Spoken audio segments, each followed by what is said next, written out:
Assalamualaikum warahmatullahi wabarakatuh. Saya Sabit Rizkyatun dari Prodi Pendidikan Informatika semester 5 STK IPNU Kabupaten Tegal akan mempresentasikan hasil analisis modal dan tensis dari sebuah jurnal bahasa Inggris yang berjudul Informatic Teacher Training for Design of Innovative Learning.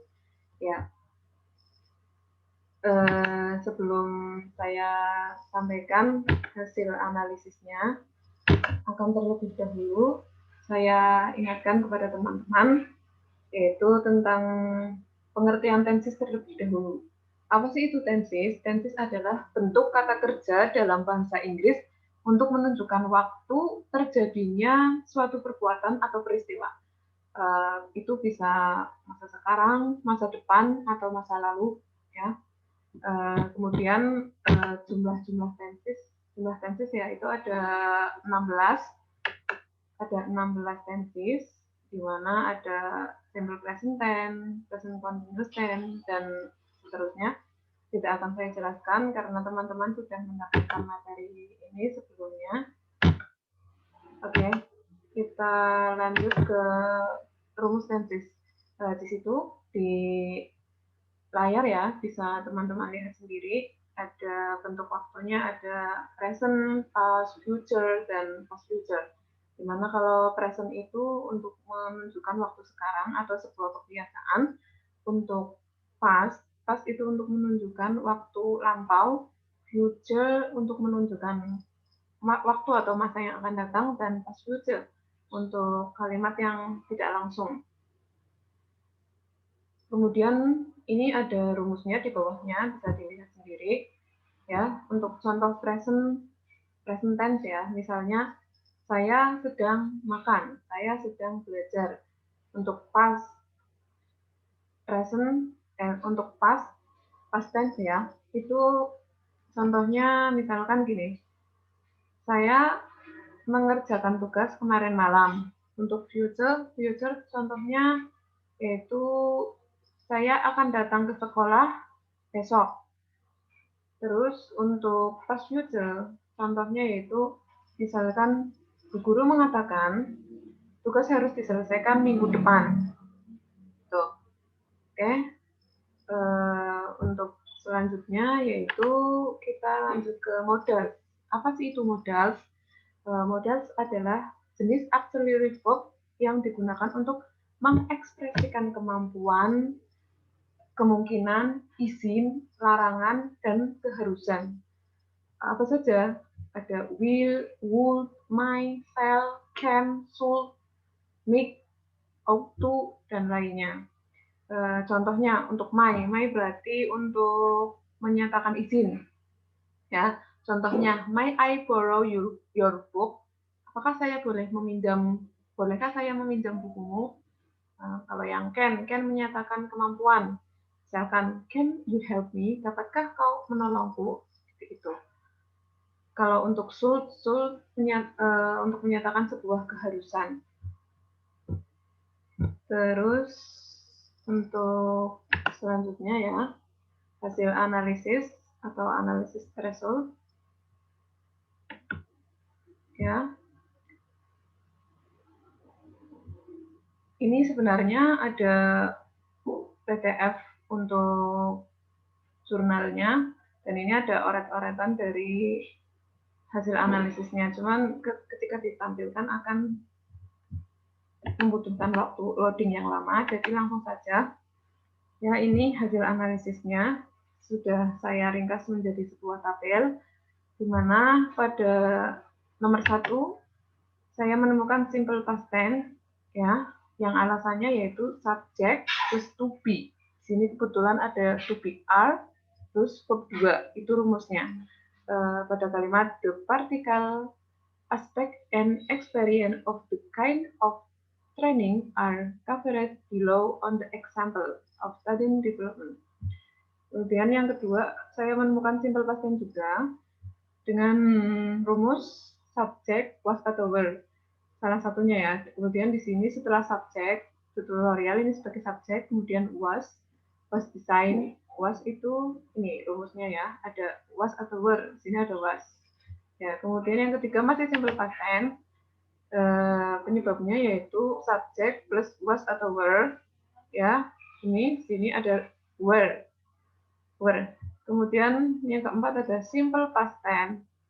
Ya, penyebabnya masih sama, ada was atau were salah satunya. Ini sini ada was. Kemudian simple future tense. Ada penyebabnya subject plus will plus verb 1. Ini will. Will setelah subject. It sebagai subject. Will ini terus have sebagai verb 1. Dan ciri-ciri dari future memang biasanya ada will ini yang mencirikan itu adalah tenses future seperti itu. Kemudian selanjutnya ada modal. Pada nomor 6 saya menemukan modal. Ada kalimat it should also ensure. It should menunjukkan sebuah keharusan. Terus nomor 7 ada simple past tense. Penyebabnya yaitu subject plus to be is plus verb 2. Ya, pada kalimat linguistic competence is, ya ini enhanced ini 2. Isnya ini to be, kemudian ini linguistic competence sebagai subjeknya. Terus yang 8 ada present perfect continuous tense. Ya, ini penyebabnya subject plus has plus verb ing. Ya, ini has. Subjek ini plus has. Ya, ini ada verb ing di sini, walking. Terus yang nomor 9 ada modal, di mana modal itu menunjukkan keharusan, ya, should. It should guarantee. Terus yang ke-10 ada present perfect tense. Penyebabnya subject plus has plus verb 3 ini. Tutorial subjeknya terus has, terus ini verb 3. Untuk selanjutnya ada simple past tense ya. Penyebabnya subject plus verb 2. Kemudian ada modals lagi ya, should ini menunjukkan modals.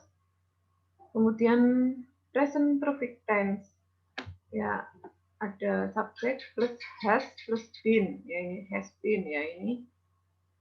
Ultimedia English tutorial for 6th grade school children has been developed. Nih. Terus ada simple present tense, penyebabnya subject plus does not plus verb 1. Kebetulan ini adalah kalimat negatif. Terus ada simple past tense, penyebabnya subject plus to be. Di sini to be-nya yaitu to be is ya plus verb 2. It's topic ya, ini subjeknya, is itu to be-nya, representative itu verb 2. Kemudian ada simple present tense. Nah, ini subject to be is plus verb 1. Ini subjeknya the demo version of the tutorial, itu subjeknya, terus is to be-nya available verb 1. Terus simple past tense ya, subject plus were sini. Ini Google Form terus were ya. Simple past tense subject plus was, ini setelah subjek ini ada was. Kemudian simple past tense lagi, subject plus was lagi, ini it ya subjeknya terus was. Terus ada nomor 20 saya menemukan gerund. Kalau untuk mempermudah belajar biasanya saya kalau gerund itu berarti apa? Verb ing. Ya, ini ada greeting, editing.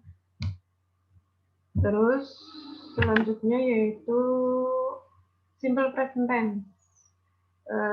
Penyebabnya subject plus verb sampai s. Kemudian simple present tense lagi. Subject plus to be is plus verb 1. Ini multimedia tutorial is able to perform. Terus ada past future tense. Alasannya subject plus would plus verb 1. Ya, ini would, we subjeknya would terus emphasis itu verb 1. Kemudian ada simple present tense, subject plus to be is plus verb 1. Ini the mean that a train is ya able verb 1. Terus nomor 25 ada modals. Sini modalsnya menunjukkan sebuah kemampuan. The student can be performed. Can, ya, can menunjukkan kemampuan. Terus simple past tense, subject plus verb 2. Ini ya, ini subjek ini. This kind of activity provided, ya, subjek plus verb 2. Terus nomor 27 ada simple present tense. Subjek verb 1 plus es, ya, tutorial provided, ya. Kemudian past future tense ada subjek plus would plus verb 1. We would advise the following. Dan yang terakhir ada simple present tense. Subjek plus to be is plus verb 1. Diagnosing and estimation is the prospect. Ya, ini subjeknya ini. Kemudian ini ada to be, kemudian ada verb 1. Nah, itu kira-kira pada jurnal yang saya analisis, khususnya analisis tenses dan modalsnya, saya menemukan kurang lebih ada 29 tenses dan modals. Kemudian untuk selanjutnya dapat disimpulkan bahwa tenses adalah bentuk kata kerja dalam bahasa Inggris untuk menunjukkan waktu suatu kejadian, baik itu waktu sekarang, akan datang, ataupun masa yang telah berlalu. Ya, jenis waktunya itu ada present, past, future, ya. Kemudian ada modals. Modals adalah jenis auxiliary verb yang digunakan untuk mengekspresikan kemampuan, keinginan, kemungkinan, izin, larangan, dan keharusan. Ya. Dan jenis-jenisnya ada will, might, would, shall, can, should, ought to, make, ya, dan lainnya. Ya. Kiranya itu saja dari saya, semoga bermanfaat dan mohon maaf karena memang masih banyak kekurangan. Saya tidak menutup kritik dan saran untuk perbaikan di masa yang akan datang. Wallahul muwaffiq ila aqwamit thoriq. Wassalamualaikum warahmatullahi wabarakatuh.